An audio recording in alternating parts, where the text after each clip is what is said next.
Let's go! Joshua Mickens commits to LSU. Another big-time commitment for Brian Kelly, who, as many of you know, cannot recruit at all, right? So, comment down below, do you believe LSU will land the other two defensive end prospects that they are connected to this weekend? And let's be honest, this has been a crazy 48 hours.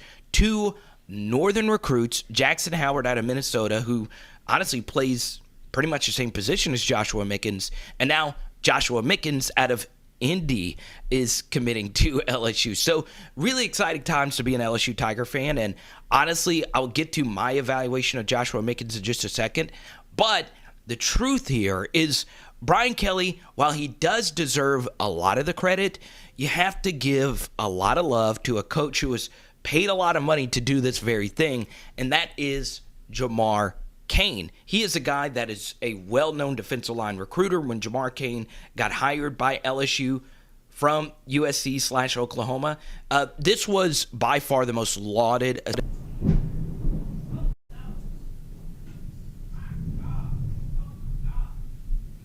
A storm's coming, baby. Did y'all see that? That's crazy. That's a BK storm. Let's go. So let's talk about this position, the jack outside linebacker. Why is it so important? Well, the first thing here is, and I said this in my Jackson Howard video, is the jack outside linebacker about half the time has his hand in the dirt, especially in passing situations. But a lot of the times you are lining up in a two-point stance. But I could also see Mickens in a type of role like this when you bring him in to rush as a defensive tackle. It's the all-time best move as a DT. If you line up in a DT and a three-tech, that swim move over the top, watch DeQuay Roy. It works almost every time. But still, it's crazy when you actually watch Joshua Mickens' tape, how many plays he's actually making. And honestly, I know that it is a little worrisome that he never really is in a two-point stance. But neither was Will Anderson. If you go back and watch Will Anderson's tape, and I know he's special, but he's never in a two-point stance. Same thing for Dallas Turner's tape. So a lot of the great edge prospects come into never having really played out of a two-point stance. And for those that don't know what that means you are standing up instead of having one hand in the dirt in a three-point stance. So that is very interesting when it comes to Mickens, but the truth is the athleticism is there, the playmaking is there, and this guy just flat out has an unbelievable motor. So I absolutely love this pickup for LSU. Now, here's the thing. What I really like about it is, I'm going to be honest with you, and this was kind of shocking when I did some research on this. It's hard to project these edge players, right? Because you have those different factors, whether it be the three-point stance, the two-point stance, the level of competition, the offensive tackles you face on Friday nights compared to Saturdays. There are so many different things that come into play when it comes to evaluating this position. And a lot of these kind of guys don't hit, right? I thought for sure Philip Webb would turn into being a decent player for LSU, and he very well still could be, but as of right now, he's not really done anything. And that's the thing about this edge position. You don't know who's going to be a B.J. Ojulari, and you don't know who is just going to be a guy. So for me, I think if you're LSU, you got to bring in as many of these type of athletes as possible to see who can actually play the role, because it, to me, is the most important position in the Matt House defense. Matt House, as a defensive coordinator, had one elite year in the 5 years he's been a defensive play caller. I don't think it's a coincidence that year was when he had Josh Allen.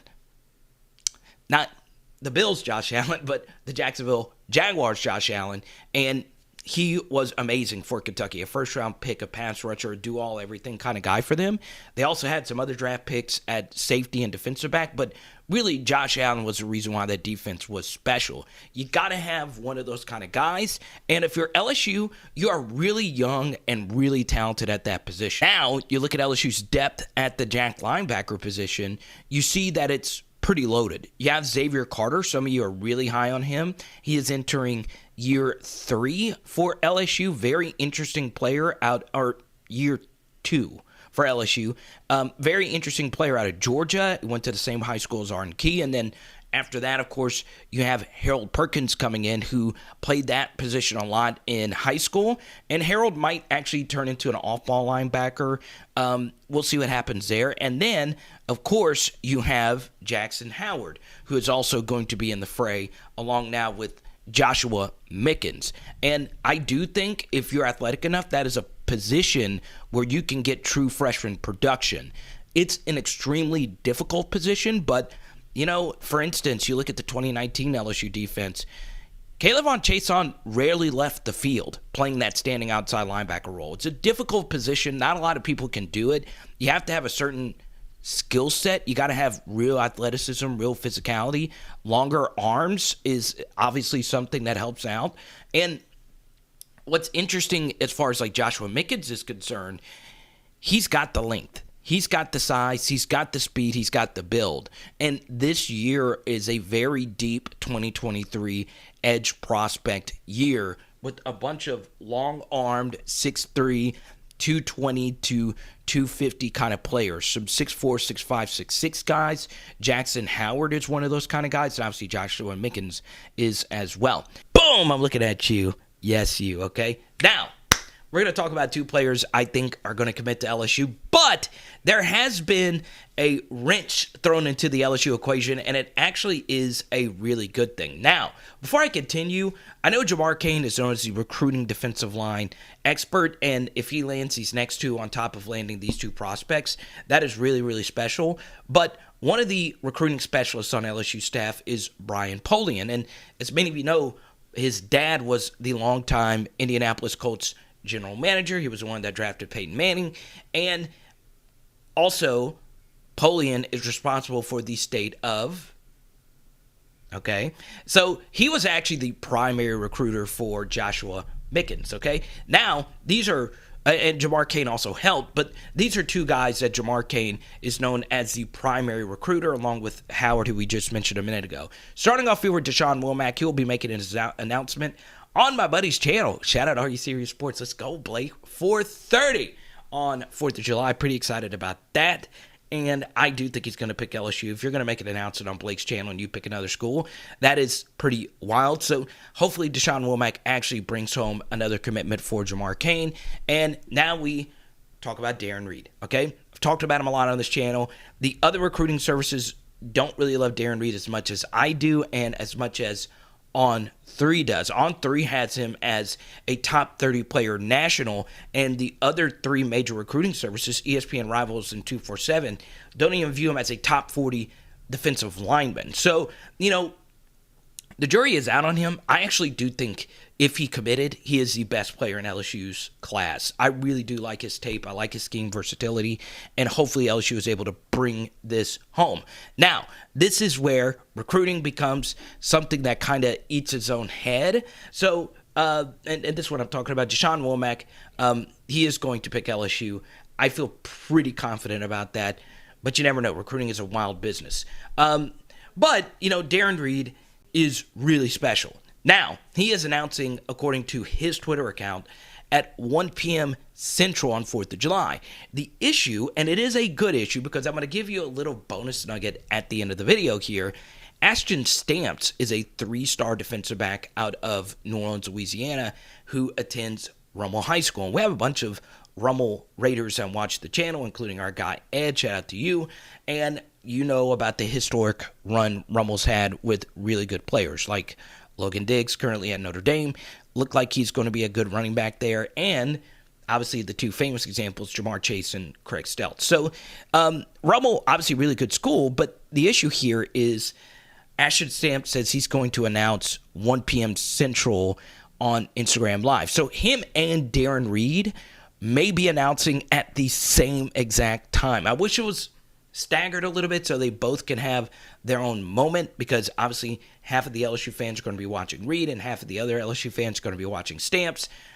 I wish, there was a way you can coordinate that, but this is something I want to include about recruiting at the end. Keep in mind, these are 17 to 18-year-old kids, sometimes 16-year-old kids, making non-binding announcements. It is never over until a recruit actually signs pen to paper. So this is just, a thing. A kid can announce he's going to a school at 11 p.m.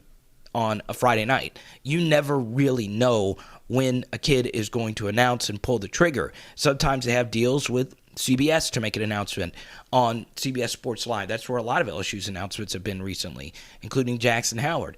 But you never really know. You really never know when a kid is going to announce. So that's the thing. There might be 3 more commitments coming at LSU in short concession of each other, and there might be more next week. And here's Ashton Stamp's profile. Obviously a 3-star recruit, but you always want some Louisiana 3-stars that are really hungry to be at LSU, and he would be the second Louisiana player in this class, the first Louisiana defensive back. Obviously, Trey Holly's already locked in, but this is a little bit different, right?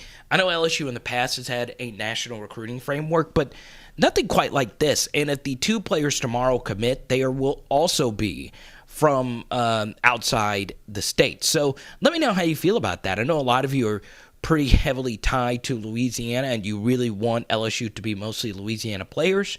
Give me your honest thoughts about that. Now, coming up, we will be launching the Patreon, where there are going to be deeper film breakdowns of all of these prospects, some that I like, some things that I don't like about these players.